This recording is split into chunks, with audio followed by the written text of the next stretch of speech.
A paz do Senhor Jesus, meus queridos e amados irmãos, é um prazer para mim poder estar mais uma vez tendo a sua companhia neste momento em que nós vamos meditar mais uma vez em uma de nossas lições da Escola Bíblica Dominical. Hoje nós vamos pensar um pouquinho na lição de número 2 da classe dos adultos. Lição esta que será estudada em classe nas nossas escolas dominicais no dia 13 de outubro de 2019. Essa lição vai falar sobre o nascimento de um líder profético em Israel. O textuário da lição nos diz: E sucedeu que, passado algum tempo, Ana concebeu e teve um filho. Chamou seu nome Samuel, porque dizia ela: o tenho pedido ao Senhor. 1 Samuel capítulo 1, verso 20. A verdade prática nos diz: o surgimento de pessoas vocacionadas como Samuel pode ser o resultado da oração, consagração e ensino dos pais no lar. Então nós vamos pensar um pouquinho aqui sobre o contexto da vida familiar de Samuel, né? Enfocando aqui também no nosso comentário, na nossa reflexão, os 3 pontos que a lição está dividida. Primeiro ponto, o ambiente familiar de Samuel. Segundo, Samuel, fruto de oração. E o terceiro, nós temos a dedicação de Samuel. Então pensemos um pouquinho nesse assunto. Quando a gente observa a palavra de Deus, nós vamos ver que Samuel ficou pouquíssimo tempo junto de seus pais. Isso porque a informação que nós temos no capítulo 1, verso 22 do primeiro livro de Samuel, é que ele, quando foi desmamado, ele então foi levado até Siló, para ser deixado ali, né, ser entregue aos cuidados do sacerdote Eli. Isso, segundo alguns estudiosos da Bíblia, gira em torno de 3 anos. Para alguns pode parecer pouco, por isso tem alguns comentaristas que dizem que assim que ele pôde ter uma certa condição, independência, né, fosse um pouquinho maior, é que ele foi levado a Siló. Mas a Bíblia diz que é assim que ele foi desmamado. Então, normalmente naquelas regiões era normal que isso ocorria até os 3 anos de idade. Então, de qualquer forma, nós vemos que Samuel ficou muito pouco tempo desfrutando do seu ambiente familiar com seus pais. Mas nós temos que olhar um pouco para a pessoa de seu pai e também de sua mãe. A Bíblia diz que o seu pai era Eucana. Esse nome tem um significado hebraico que quer dizer Deus criou. Ele era levita, descendente de Coate, e é chamado também na Bíblia, segundo Samuel 1:1, primeiro livro de Samuel 1:1, de Efraimita. Isso porque, como os levitas, eles não tinham uma herança própria entre as tribos de Israel na terra prometida, eles viviam entre as outras tribos. E Eucana, então, ele vivia na região da tribo de Efraim. Por isso ele é chamado de Efraimita. Temos também a pessoa de Ana, a mãe de Samuel, cujo nome significa graça, favor. Esse é o significado do nome Ana. O interessante, antes de pensarmos um pouquinho mais em Ana, é a questão da bigamia. ou também a poligamia nos tempos do Velho Testamento. Naquela cultura, inclusive na cultura oriental, era muito comum a questão da poligamia, que vem do grego poli, muitos, ou gamia, ou gamos, que quer dizer festa de casamento. Mas basicamente o significado da palavra é muitas mulheres. Muitas mulheres. Então, um homem que tem muitas mulheres pode também ser chamado de poliginia.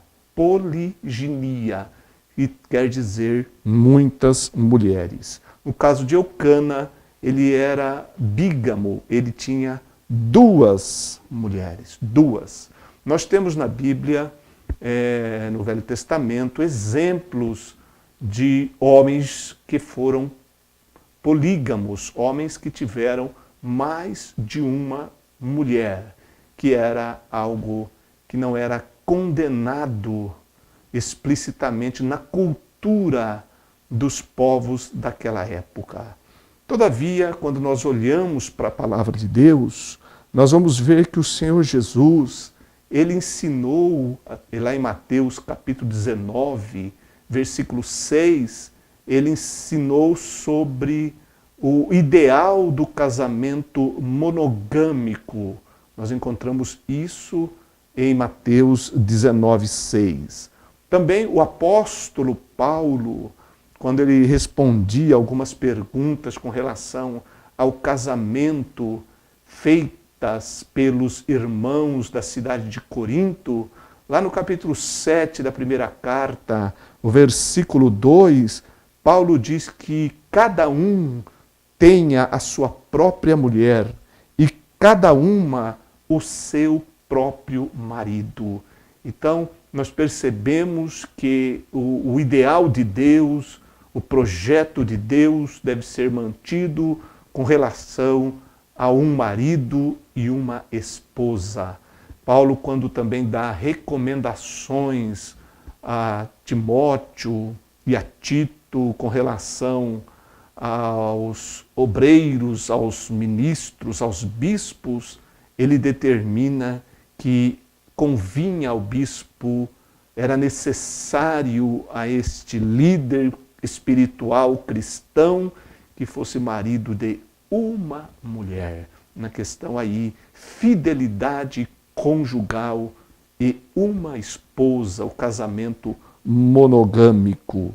Então, voltando agora para a mãe de Samuel, Ana, diz a Bíblia que ela não tinha filhos e era uma esposa sem filho. Naqueles dias, naquela cultura daqueles dias, uma verdadeira desgraça em Israel, a questão de não ter ou não poder ter filhos.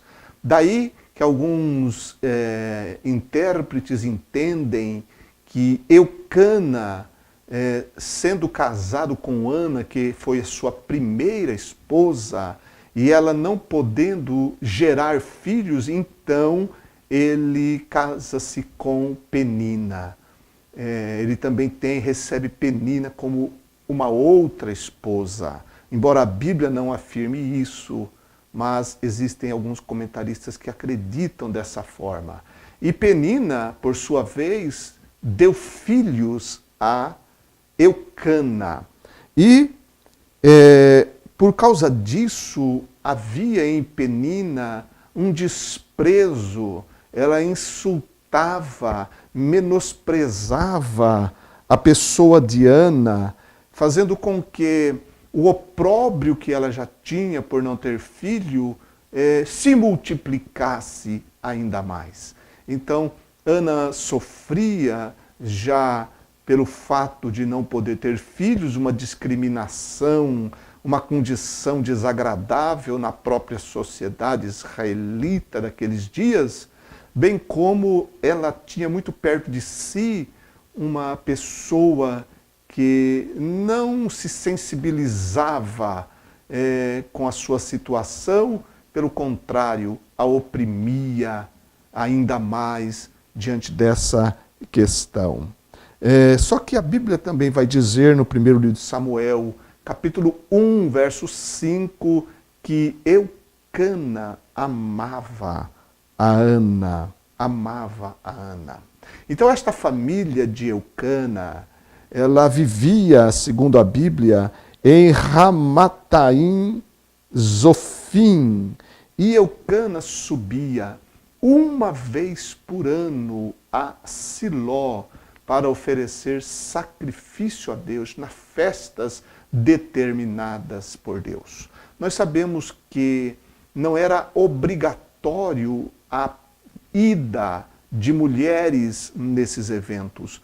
Todavia, Ana, por sua piedade e devoção, ela assim fazia. Ela costumava ir a Siló, juntamente com o seu esposo, para adorar a Deus.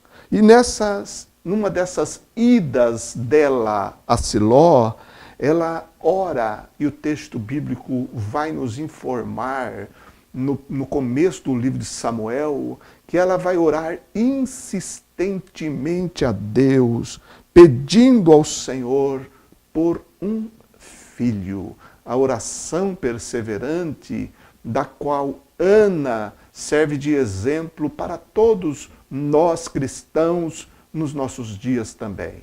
O próprio Senhor Jesus, ele ensinou através de parábolas com relação à importância da oração perseverante. Nos escritos de Paulo também nós encontramos orientações com relação à oração incessante. O próprio Tiago e outros escritores do Novo Testamento, aliás, o próprio Lucas, quando registra a forma de viver e a comunhão da igreja primitiva, ele vai mostrar para nós que a igreja vivia em comunhão e em orações constantes a Deus. Ana é, sem dúvida, para todos nós, um desses exemplos bíblicos de alguém que perseverava em oração. Quantos anos, não sabemos, mas temos o registro de que um dia, numa daquelas idas a Siló, ela orou e suplicou a Deus. E a sua alma derramou-se na presença de Deus de tal forma, com tanta intensidade, que ela nem pronunciava palavras, apenas mexia os lábios. Diz lá o texto que o sacerdote Eli a toma até por uma mulher embriagada, chama-lhe a atenção, mas ela explica que, na verdade, ela estava derramando a sua alma na presença do Senhor.